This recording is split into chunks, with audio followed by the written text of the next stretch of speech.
First-person shooters are a genre that is obviously known for action. But what are some games that a regular FPS might go, wow, that FPS sure is action-packed? Well, that's what we're going to talk about, what we've gathered up for you. Hi, folks, it's Falcon, and today on gameranx, 10 FPS games with over-the-top action. Starting off with number 10, it's Trepang 2. This indie FPS wears its inspirations on its sleeve. Its fear meets the SCP Foundation, which sounds really ambitious for a small studio, and that makes it really impressive this thing turned out as well as it did. Trepang 2 is arguably more of a real successor to the Fear series than its sequels. The important thing to know about the game is it's absolutely freaking nuts. It's lightning fast in terms of combat, completely ridiculous abilities. You can take enemies hostage, pull the pin on their grenades, and kick them into a group of their buddies.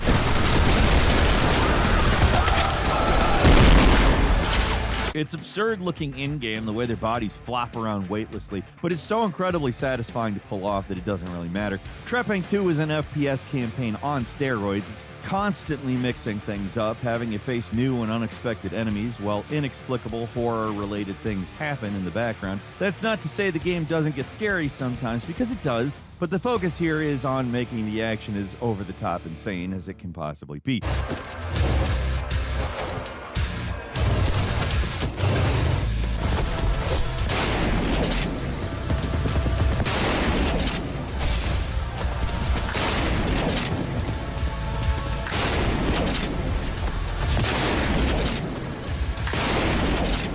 Even with the slow-mo, Trepang 2 is a game that's teetering on the edge of being totally out of control. They throw so many enemies at you, there's so much debris and destruction flying everywhere at any given moment that it's tough to tell what's even going on. But if you keep pushing through and firing guns everywhere, that's usually enough to carry you through most encounters. The true joy of playing this game is that while it starts off pretty good, it gets better and better as it goes on. Like, you can see the developers get better at making their own game in real time, kind of. By the final mission, they've reached their full power, and it's an absolute joy to behold. One of the most over-the-top, ridiculous final missions in any game I can remember recently.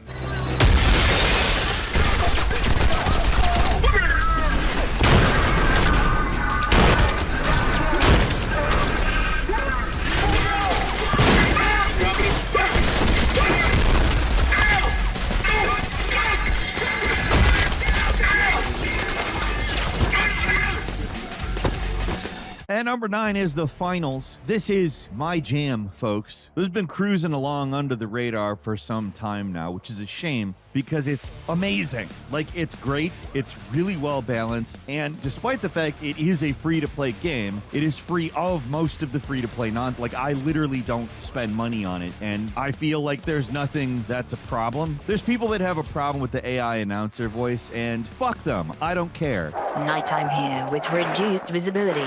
All contestants are looking for a midnight snack and lots of cash. This match, contestants should keep their eyes out for moving platforms and anything hitching a ride on them.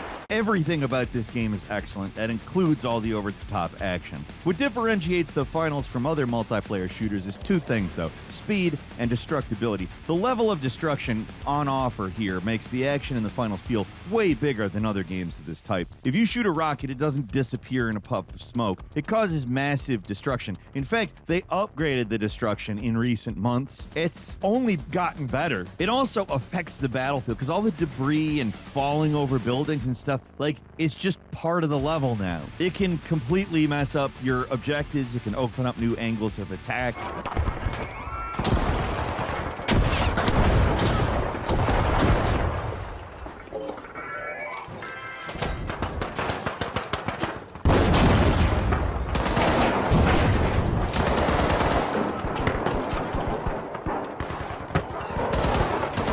Playing as the light class is, of course, the fastest. Their primary focus is speed and mobility, but all the other classes feel pretty quick as well. Even the heavy can get around fast using their charge attack or the sledgehammer to make instant shortcuts. Most multiplayer FPS games have these super cinematic trailers that are nothing like the actual experience of the game, but when you're playing the finals, basically everything feels cinematic. The combat's fast, it's dynamic, it's very satisfying, but it's also extremely challenging, especially now that the game's been out for a few years. It's got a hardcore player base who know the maps backwards and forwards, so getting into the finals in 2025, it's kind of tough, but man is it worth it, because holy hell, it is, in my opinion, the best multiplayer shooter out there, and if you're not me, it's at very least one of the best.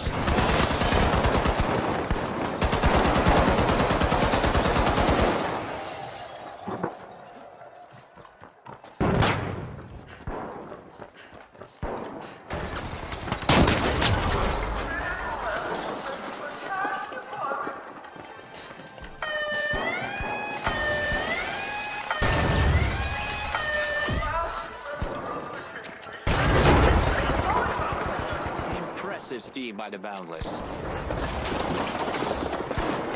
And number 8 is Turbo Overkill. If you want insane action, it doesn't get more over the top than Turbo Overkill. This retro boomer shooter with some crazy ambitions behind it. You wouldn't know at first, though. The beginnings of the game are fun, but they're not too far off from what you're probably expecting. The guns are joyously overpowered. You got a chainsaw leg that turns a standard FPS slide into a devastating attack.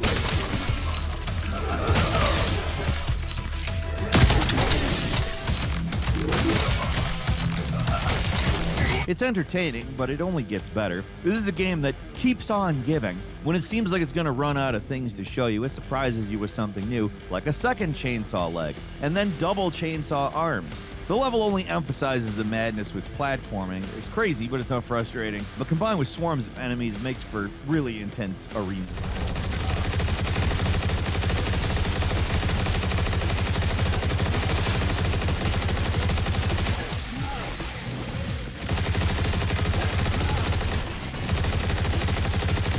Death comes quickly, but you can kill even faster. It's like a less technical and less demanding Doom Eternal, where it takes all the fun stuff and leaves out the kind of frustrating things about Eternal that make it really difficult. Turbo Overkill isn't easy, but it's not as challenging, if that makes sense. It's a roller coaster ride of an FPS. It's even got some exclusive level gimmicks like a motorcycle and other vehicles that are actually fun to use and feel like natural extensions of the action.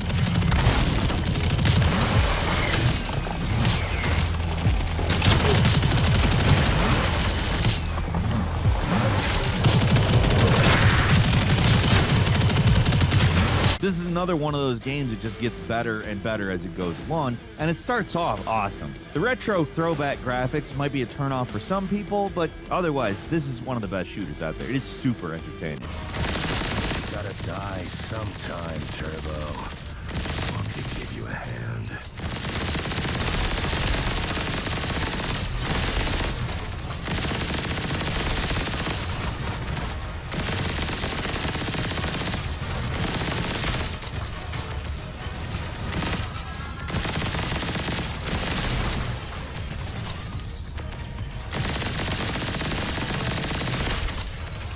At number 7 is I Am Your Beast. This was made by the same developers as El Paso Elsewhere. It's got a similar dreamy atmosphere and hard-boiled narration, but instead of a Max Payne panache, I Am Your Beast is like if you were Jason Statham combined with John Wick, who's also Jason Bourne. Which is maybe overselling this game a bit, but the action is undeniably intense and satisfying. You can punch, kick, take enemy guns, throw objects and melee weapons, and even lay down traps, and you'll have to use every trick at your disposal if you want to survive and escape each level under the time limit, which is, might I add, aggressive and omnipresent. The guy you play as is such a badass that while dying is a threat, the real thing most players are going to be worrying about is the time limit and the score at the end of each mini-mission. That's the thing you're really going to be focused on. Getting a high score is really what this game is about. It's not just about surviving, it's about doing it as quickly and stylishly as possible. Casualty here!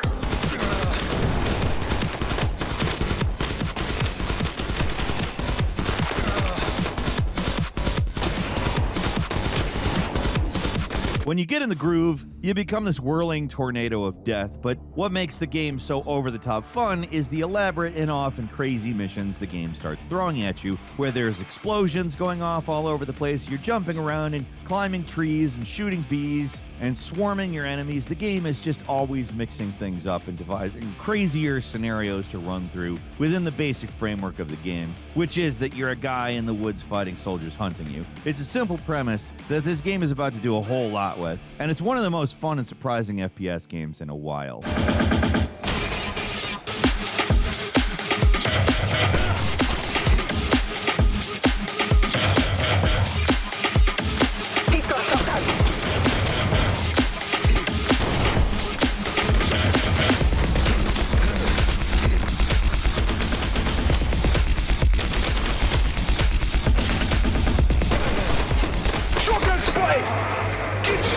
And number 6 is Bulletstorm. Going back a little further with this one, but People Can Fly's Bulletstorm really still holds up as a truly ridiculous FPS adventure. It still has some of the trappings of the time it was made, so they interrupt the flow maybe a little too often with slow walk and talk segments that maybe it should be action all the time, but to be fair, the game is mostly all action, and that action is absurdly over the top.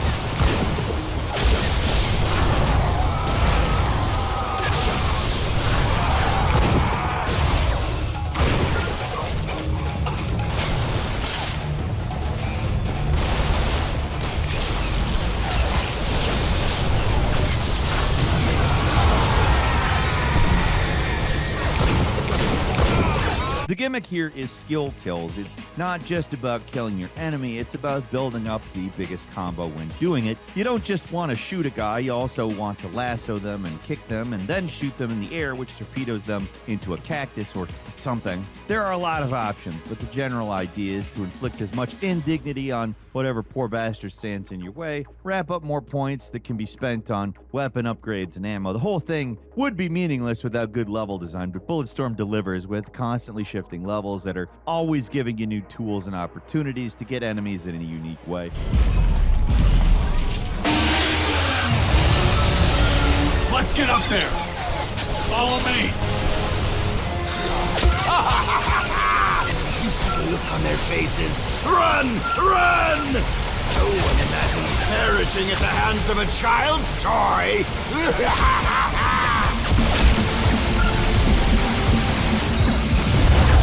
Lasty boom boom, bad things! Compared to a lot of other FPS games on this list, Bulletstorm can feel kind of slow and lumbering. The game was made in the Xbox 360 era and was clearly designed for consoles first, so that's just how the game is going to be played, but it's still pretty fast by the standards of the time. There's also an infinite slide. That's got to count for something. Rise and shine, birthday bear! The man really sinks into work. The churning together of kills isn't the only over-the-top thing about the game. Pretty much everything about it is ridiculous. From the potty-mouthed characters to the weirdly complicated plot to the many crazy set-piece moments, Bulletstorm's a roller coaster ride from start to finish.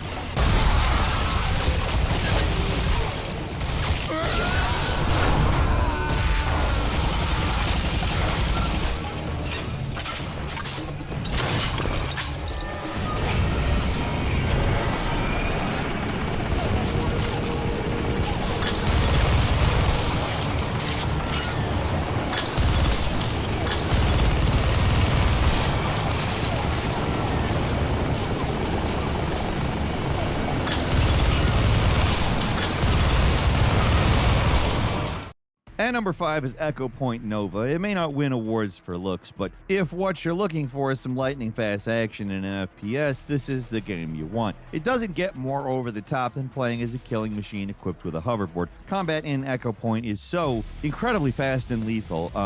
It's also very vertical, which gives you tons of weapon options for how you want to approach any given situation.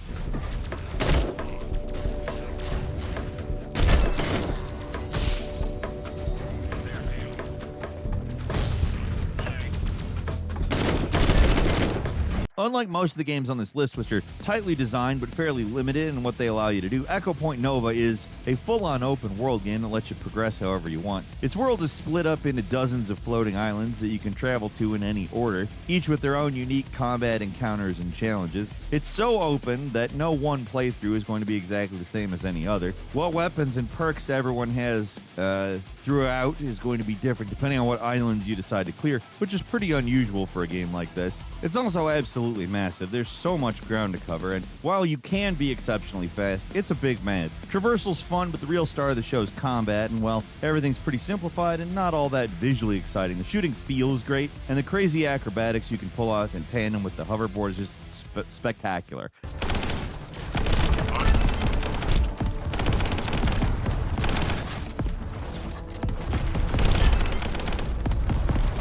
If you want an FPS that's crazy and it'll take more than 4 hours to finish, check this one out.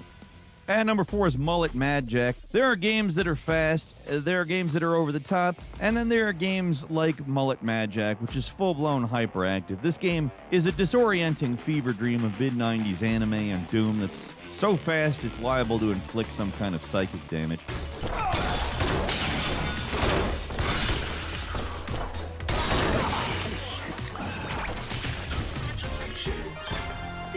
Where success comes before work is in the dictionary. It's just so much going on at any given moment. It's intentional information overload, just meant to leave you disoriented and confused. Normally, it'd be off-putting, but it's part of the game's charm. The goal here is to clear each micro level as quickly as possible, and you're always on the clock, which is never enough to finish the level on its own. You have to build up a combo and kill enemies and increase your overall time. To do this, you're going to need guns, knives, extremely quick reflexes, etc., etc. Basically a cacophony of a game. Do a barrel roll! Bullet power. It's exhausting. I mean, even just to look at, let alone play. But a big reason the game works so well is because it's so over-the-top crazy. And moving on to number 3, it's Wolfenstein 2. The most recent Wolfenstein games go to some weird places, and I don't just mean the multiple trips into space you end up taking. These games don't just have the over-the-top action you'd expect from an old-school FPS revival. They also have deadly serious drama, goofy comedy, and cartoonishly despicable villains. The second game in particular is not afraid to swing wildly between different moods, sometimes within the same scene. Like, it mixes the relatable with the ridiculous in a way that can be super jarring, but also fascinating in a certain way.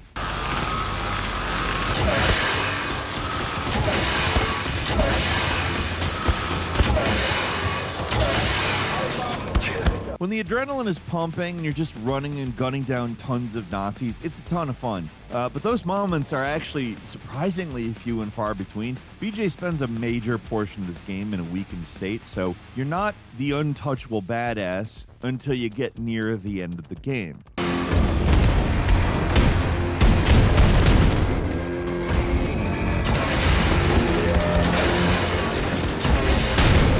So for most of it, you either have to sneak around or use hit-and-run tactics to take out enemies. The shooting's still nuts. I mean, you get gigantic guns that can be dual-wielded at any time, but you have to be smart about when you decide to really go all out, because it doesn't take a lot to kill you. Like, death comes surprisingly quickly, even on standard difficulties.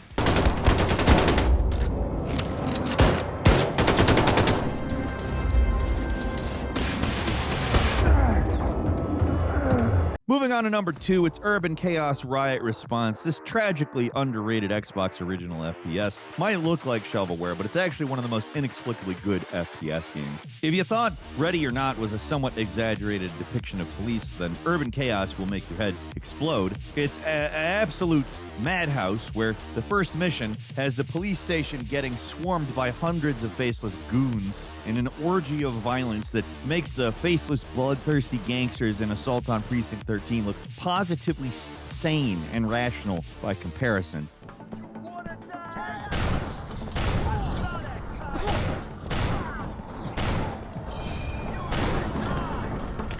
It's not just the crazy mission design, the gameplay is also incredibly over the top. You can chuck cleavers at enemies and whip out a ballistic shield at a moment's notice, which you will absolutely need because you're not always outnumbered by 12 to 1. Anyone remember that amazing arcade game that was a spin-off from Time Crisis called Crisis Zone? This is basically a full FPS version of that, shield and all. You'd think a game where you played as a cop would at least try to remain somewhat grounded, but no, your body count will make BJ Blazkowicz blush. This one is ridiculous and extremely stupid, but just a ton of fun. There's even missions dedicated purely to speed and score, which actually feels very forward-thinking compared to most of the FPS games from the early 2000s. It still plays slower than most games we've talked about so far, but the action never lets up.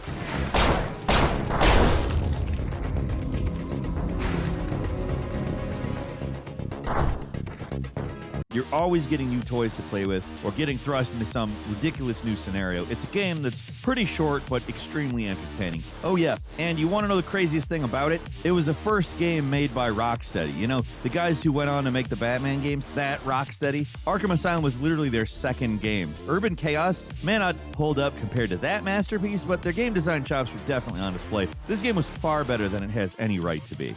And finally, at number 1, it's Doom Eternal. Playing Doom Eternal is the closest thing we'll ever get to experiencing a heavy metal album cover come to life. That's what it is. It's rock and roll in its purest form, which is a video game, obviously. I don't know why I said that. Anyway, what did you think? We were going to put it number 1. Something else? Just about everything in this maximalist sequel to the Doom reboot is absolutely over the top. The shooting, the level design, the lore, the difficulty, the complexity, everything is 2 steps beyond what it needs to be. And yes, for some people that is way too much, but for the sickos watching this list, you probably already know how you feel about Doom Eternal. Ignoring all the online discourse, which, by the way, the only appropriate way to say that word is with pure contempt. And that goes for any topic, not just this one. Still, where was I? It was a great and weirdly unique game. There's nothing else quite like it in the shooter space with how unbelievably fast, but also challenging the game is.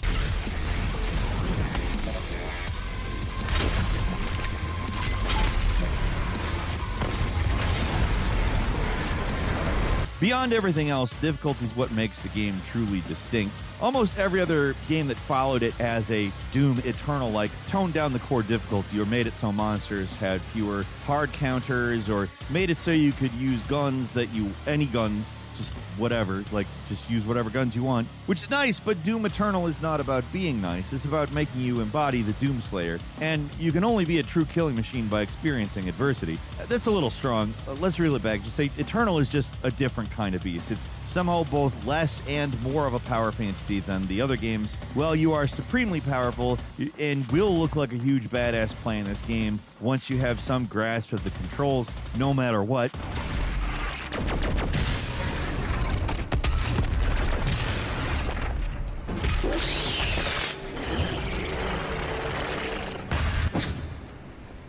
The people that truly master it have to be next level good at the game to pull it off. Of course, if you just want to rip and tear and not worry about your clicks per second and hand-eye coordination, speed is an option here as well.